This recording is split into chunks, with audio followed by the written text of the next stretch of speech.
마태복음 13장 44절에서 46절 말씀입니다. 말씀 봉독해 드립니다.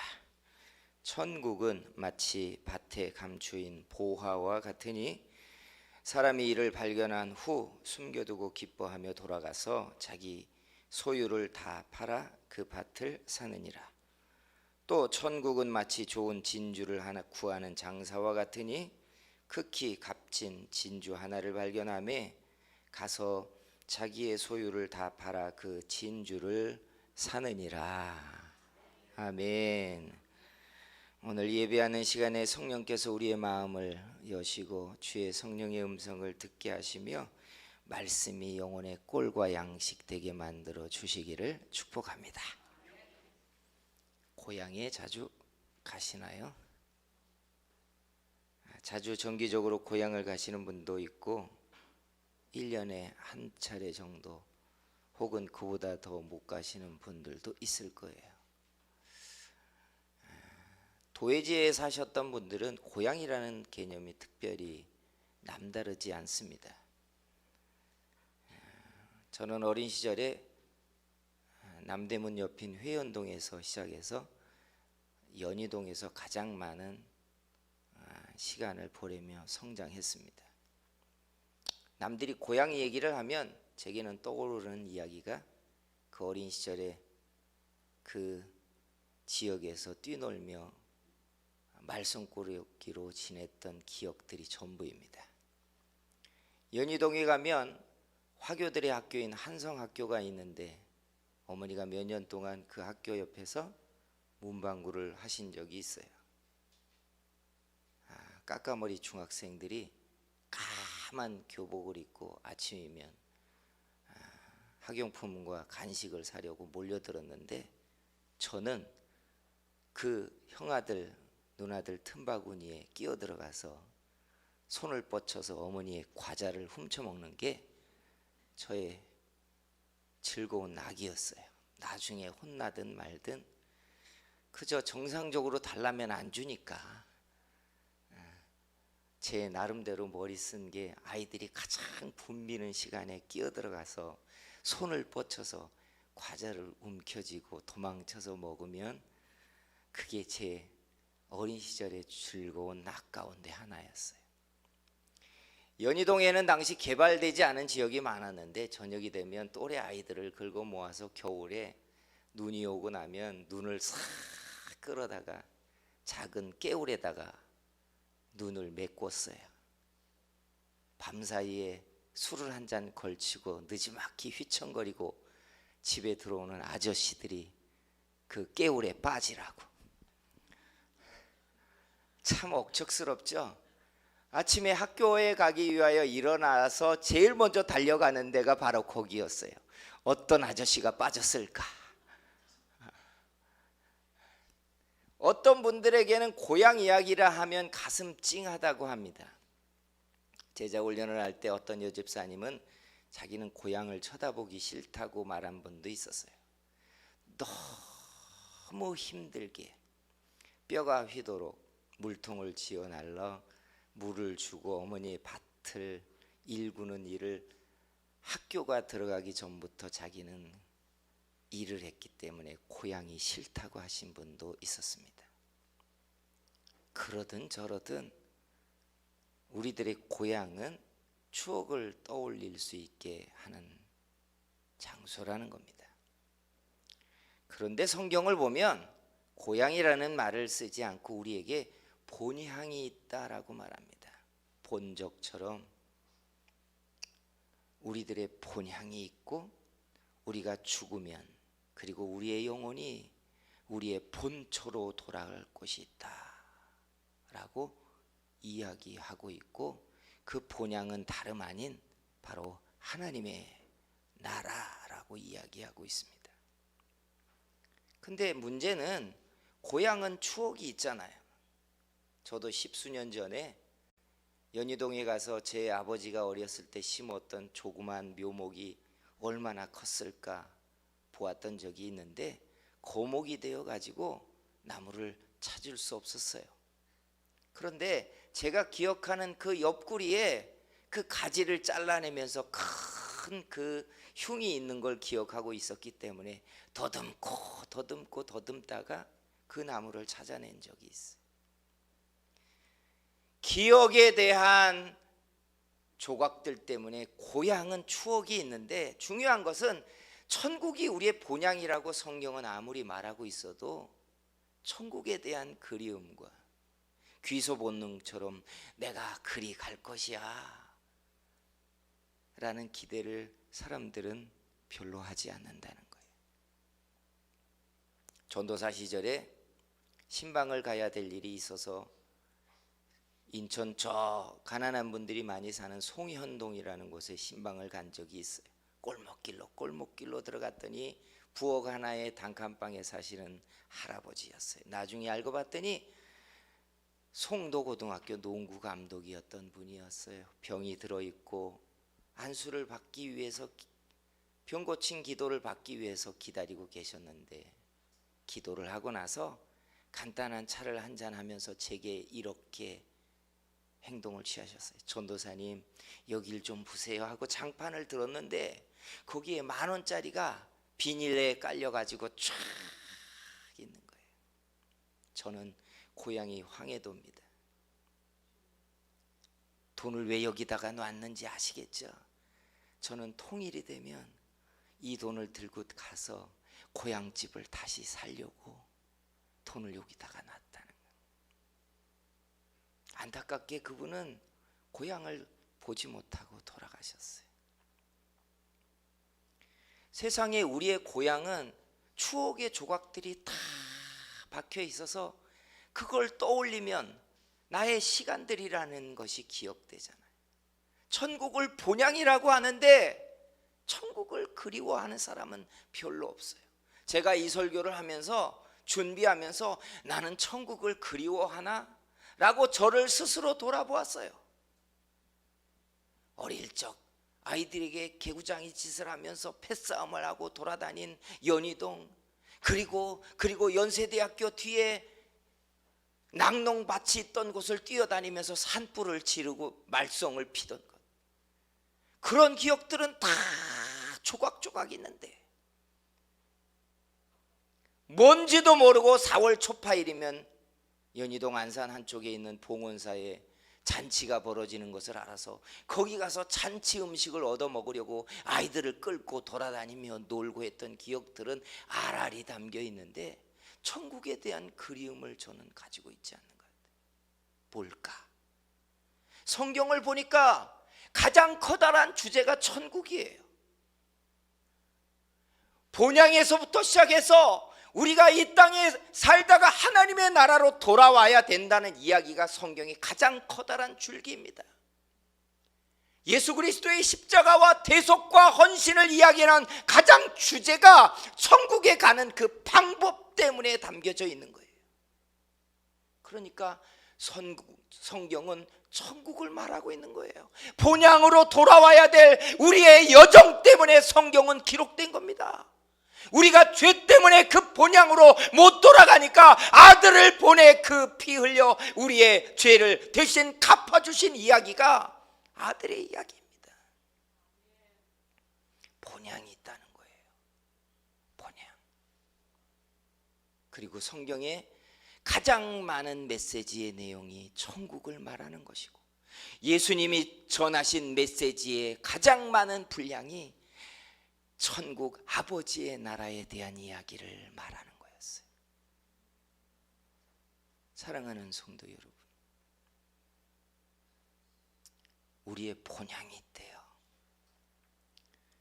우리는 이곳에서 살다가 본향으로 돌아가야 될 사람이라는 것. 주께서 우리에게 그 본향을 보게 하시고 소망이 일어나게 하고 그 그리움 때문에 주님 앞에 설 날들에 대한 기도를 하는 그런 믿음이 우리에게 일어나게 되기를 소원합니다. 제가 볼 때 천국을 본향처럼 알게 되는 2가지의 방법이 있더라고요. 가장 자극적이고 정확한 것은 하나님이 천국을 우리에게 보여주셨을 때예요. 혹 하나님이 어떤 사람들에게, 환상 중에라도 바울처럼 그 영혼을 끄집어내서라도 천국을 보게 하면 가장 강렬한 지워지지 않는 천국에 대한 영상이 사람에게 박혀버립니다. 이건 뭐 더할 나위가 없죠. 더할 나위가 없어요. 또 하나는 뭐냐, 하나님의 메시지가 끊임없이 말하고 있는 그곳 방향이 천국에 대한 이야기이기 때문에 메시지의 방향을 쫓아서 우리의 시선이 따라가는 겁니다. 마치 지도책을 보는 것처럼 메시지를 따라가다 보면 우리의 시선이 하나님이 말하고 있는 그 나라 본향에 대한 목적지로 우리의 시선이 따라간다는 거예요. 그러려면 우리에게 필요한 중요한 게 있어요. 하나님의 말씀이 내 중심적인 카테고리가 아니라 하나님 중심적인 테마로 읽혀야 한다는 거예요. 저도 그렇지만 세상을 사는 사람들에게 가장 중요한 커다란 틀은 세상을 내 중심적으로 우리는 산다는 거예요. 맞아요. 모두가 좋다고 해도 소용없습니다. 내가 좋아야 좋은 거예요. 다른 사람들이 야, 너 그 정도면 잘 사는 거야, 행복한 거야, 아무리 말해도 소용없어요. 내가 행복하다고 여겨야 돼요. 그렇잖아요. 이게 내 중심적인 세계관이에요. 내 중심, 자기 중심적인 세계관이 우리 속에 들어와 있다 보니까 신앙생활도 어떻게 하느냐, 내가 감사할 만해야 감사한 거예요. 하나님이 아무리 우리에게 감사하라고 해도 사람들이 진짜 고마워하지 않는 이유는 내가 감사하다고 여기고 있지 않고 있기 때문에 그래요. 나는 아직도 힘들고, 나는 아직도 짐지고 있고, 나는 아직도 문제가 내 앞에 놓여 있는데 감사하라고 말하니까 감동되지 않는 거예요. 이게 우리도 모르게 세계관이 나 중심적인 거예요. 근데 성경을 보면 이 세계관이 뒤집어져 있습니다. 성경은 세상의 주인공과 주제가 하나님이에요. 하나님이 하나님의 나라를 위하여 세상을 지어놓고 그 세상을 밭이라고 표현합니다. 알고 계세요? 세상이 밭이래요. 그리고 이 밭에 하나님이 알곡을 만들어 천국에 드릴 백성을 건지려고 좋은 씨앗을 심었다라고 말하고 있어요. 그러니까 세상의 중심이 내가 아닌 거예요. 하나님이 세상을 지어놓고 천국 백성을 기르는 밭으로 우리를 그 밭에 심었다고 말하고 있어요. 그러니까 세상의 중요한 테마는 하나님이 주인공인 거예요. 하나님이 자기 백성을 세상에서 기르고 있는 거예요. 자라게 하려고 은혜를 주시는 거고, 말씀의 꼴을 먹게 하고 키워내고 있다는 뜻이에요. 그래서 옛부터 믿음의 선배들이 세상을 하나님의 영지라고 불렀어요. 하나님의 다스리는 영지인데 이곳에 하나님이 천국에 자기 백성을 심어서 기르고 있다는 뜻이에요. 기르고 있다.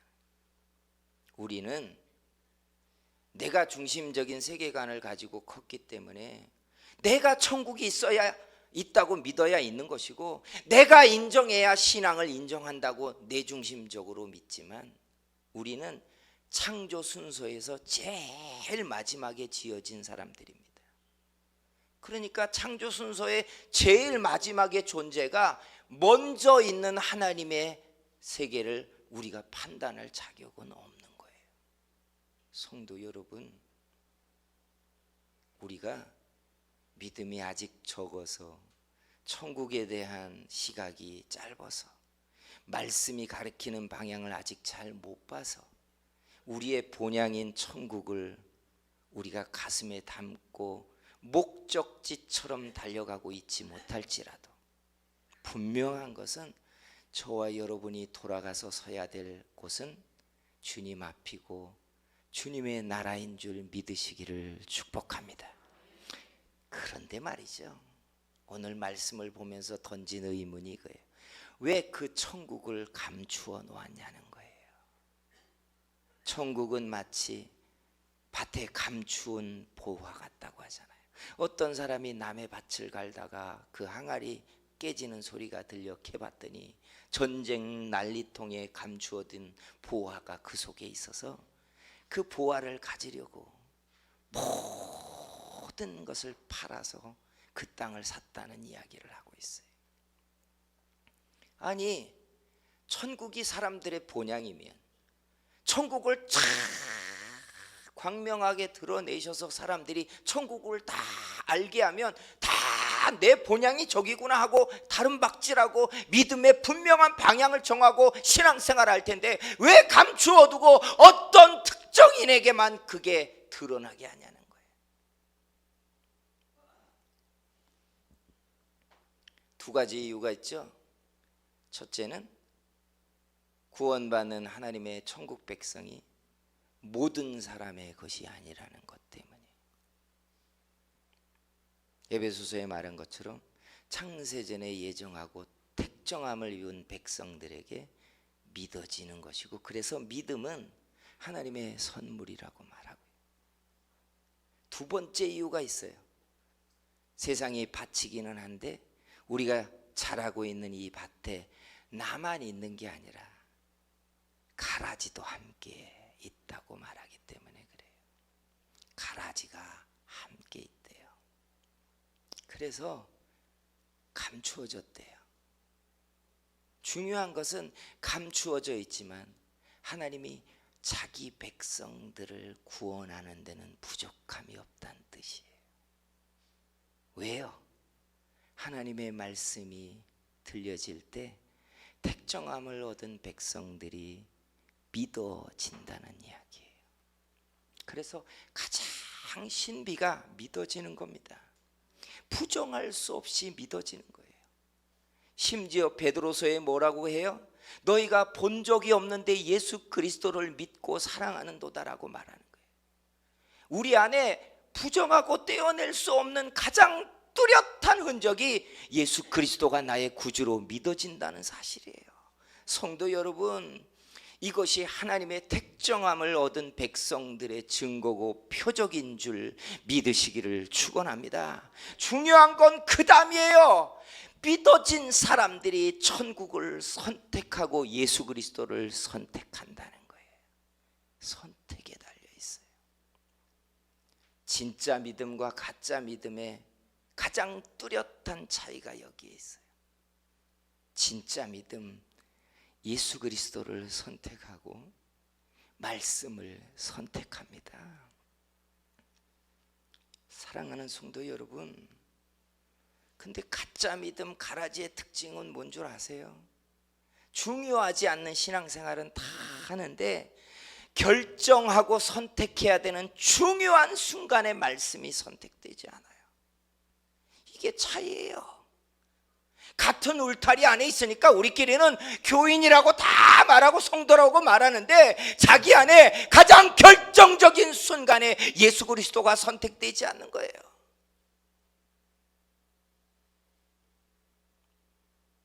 이게 하나님이 이 땅에 심으신 좋은 씨앗의 특징이에요.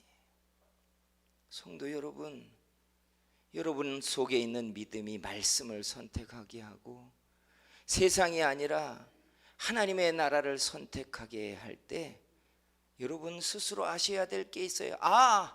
내가 세상에 있는 가라지가 아니라 하나님이 하늘에서 심어서 자라게 하다가 아버지의 나라, 천국의 창고라고 말하는 하나님의 나라에 나를 본향으로 부르시기 위하여 나를 선택하게 하고 있다는 사실을 아셔야 돼요.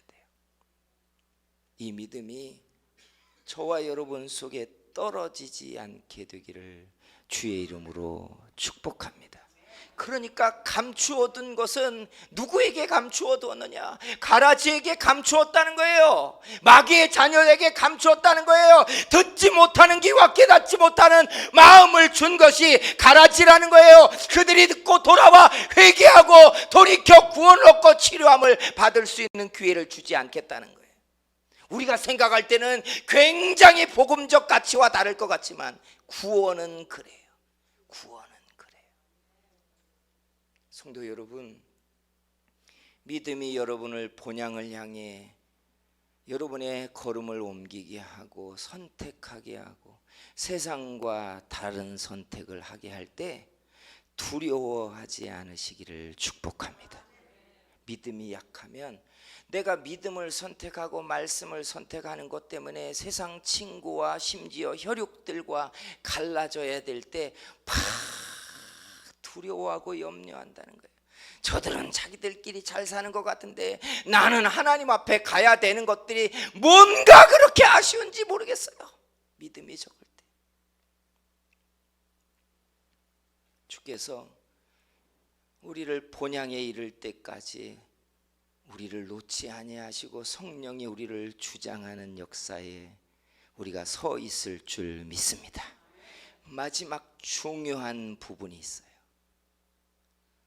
사람들의 믿음의 선택에는 질이 다른 선택이 있다는 거예요. 여러분, 구원은 똑같지만 구원 후의 신분과 상급은 다르다는 거 아시죠? 차이가 뭘까요? 사람들이 믿음을 통해 순종의 선택을 할 때 다 질이 다른 선택을 한다는 거예요. 그래서 제가 봤어요. 나는 어떻게 선택할까? 순종을 선택할 때 언제 순종을 선택할까? 저를 보면서 셈해 봤어요. 가장 안 좋은 선택은 어쩔 수 없이 마지막에 코너에 몰려서 하는 선택이에요. 나도 그럴 때가 많더라고요. 버티다가 내 맘대로 살다가 더 이상 세상에서 내 맘대로 할 수 없는 코너에 몰리고 나면 어쩔 수 없이 내가 아버지께 순종을 하는 것처럼 마지막에 하는 순종이 있어요. 이게 제가 볼 땐 가장 좋지 않은 선택이에요. 분명한 건요, 예수님의 기도에 등장하는 것처럼 아버지가 맡기신 사람을 하나도 주님이 놓치지 않았대요. 잃어버리지 않았대요. 그러니까 택함 받은 백성을 하나님이 놓지 않습니다. 문제는 구원을 어떤 구원을 얻냐는 거예요. 어떤 구원. 이게 참 습관처럼 무섭습니다. 기다렸다가 내 마음대로 살다가 그리고 내 방식에 할 일이 다 끝나고 나면 마지막에 할 수 없이 하나님께 순종을 선택하는 거, 제가 볼 때 가장 질이 낮은 선택이에요. 여러분은 어떻게 하세요? 두 번째 중간 단계가 있어요. 스스로 자원한 선택은 아니지만 누군가의 권면에서 권위자의 인도함을 받고 내 스스로 기쁨과 즐거움의 순종은 아니지만 권면을 통해서 순종을 시작하는 게 중간의 헌신 같아요. 이것도 얼마나 다행이에요. 그죠? 아이들을 키워보면 지 스스로 알아서 효도를 하거나 선한 행실을 하지는 못하지만 어른이 훈계하고 야단을 치면 그렇게라도 하는 아이들이 있잖아요. 나쁘지 않습니다. 제가 볼 때 최상위의 믿음의 선택이 뭘까를 보면 간단해요. 답이 딱 보여요. 첫째는 자기 주님을 사랑해서 가장 좋은 날 좋은 때 하나님께 순종의 선택을 하는 사람이에요. 하나님은 이걸 좋아하세요. 그래서 초태생을 내게 바치기라 했고 첫 곡물의 수확을 하나님께 헌신하게 했어요. 첫날 예배를 드리게 했어요. 하나님이 사람들이 세상에서 얻는 가장 첫 번째 기쁨을 하나님께 헌신하도록 가르쳤어요. 맥추절이 뭡니까? 한국교회는 추수감사절이 큰데 실은 한국 절기에서 추수감사절이 맥추절입니다. 이스라엘 사람들이 보리농사, 밀농사를 지으면서 첫 번째 거둔 이 수확이 이 절기거든요. 그러니까 곡식 수확의 가장 첫 번째 수확물을 하나님께 흔들며 감사하는 거예요. 하나님께 그렇게 배웠어요. 첫 번째 즐거움을, 첫 번째 순종을, 첫 번째 헌신을, 첫 번째 선택을 하나님께 하라는 거예요. 어떤 분들은 야박하다고 그래요. 야박하다고. 그런데 여러분, 하나님이 우리에게 주실 상이, 하나님이 우리에게 갚아주실 하나님의 나라가 너무 빛나고 좋아서 우리에게 그렇게 요구하십니다. 우리요, 택정함을 입었다면 우리가 끝까지 세상에서 살다가 마지막에 간신히 구원을 얻어도 구원은 얻을 것입니다. 그러나 하나님의 나라의 본향에 섰을 때 우리는 서로 볼 것이에요. 어떤 사람이 어떤 순종과 선택을 하면서 주를 섬겼는지 우리는 낱낱이 서로 그걸 알게 될 거예요. 주님 나라에서 부끄럽지 않는 사람이 되기를 원합니다. 가장 좋은 날, 가장 좋은 순간, 가장 좋은 기회를 하나님께 선택하십시오. 본향에서 빛나는 하나님의 사람으로 서는 저와 여러분이 되기를 주의 이름으로 축복합니다.